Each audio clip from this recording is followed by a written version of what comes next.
When you are setting your goals, you are setting your goals from a place of logic, from a place of excitement, from a place of knowing. You are putting together your vision board, you are writing your journal, you're creating your to-do list for tomorrow from a place of logic, excitement, knowing, like, I just know I'm gonna do it. See your life. You didn't wake up at 5:30 to go to the gym like you promised. You didn't wake up, you didn't follow up with that project like you promised. You didn't do what you promised yourself you would do, though you knew you could do it. So the question is, where's the gap?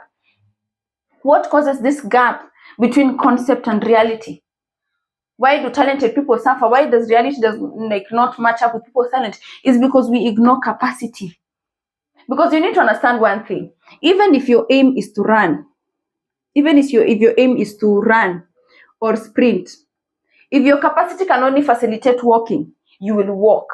Even if you want to run and sprint, if your capacity will facilitate crawling, you will freaking crawl. Like a 3-month-old baby. I don't know how many months they walk, but you get what I'm trying to say. So you need to start asking yourself, are my goals reflective of my capacity, or are they reflective of my talent? If your goals are reflective of your talent, then there's a mismatch.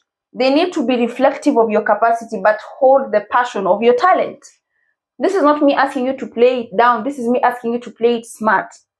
I've worked with multiple clients, and I can tell you for a freaking fact, the problem has never been in the goal setting or in the achieving. Even if they are fucking high achievers, these are people who know exactly what they want, and they will fight tooth and nail to get it.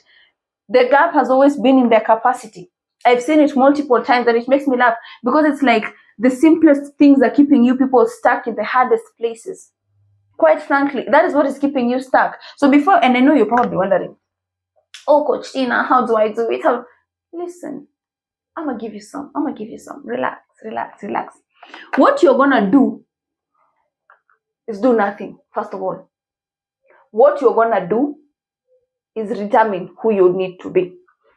Because when you determine identity, you'll be able to determine capacity.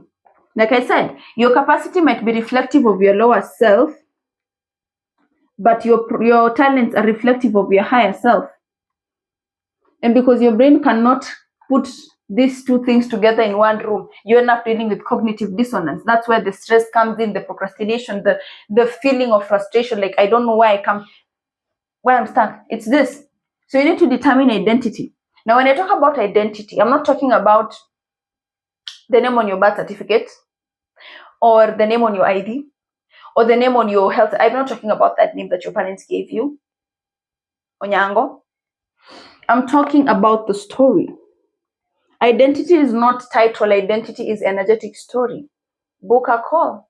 Book your call. Link in bio. Book your call. Identity is not your title. Identity is your story. And this goal that you set for yourself, it has a freaking story attached to it. Are we together? It has a freaking story attached to it. So the reason you're not meeting it, the reason you're not meeting those goals, you're not meeting those, it is quite frankly because your identity is not what it needs to be. Your story does not match this. It matches this. Your story does not match the potential you carry. It matches the capacity you have. So instead of working against yourself, why not work with yourself by first of all booking your capacity evaluation coach with me as your coach, Tina Love. And number 2, reevaluating the goals. The problem is not the goal. The problem is the place from which you set those goals. Cheers.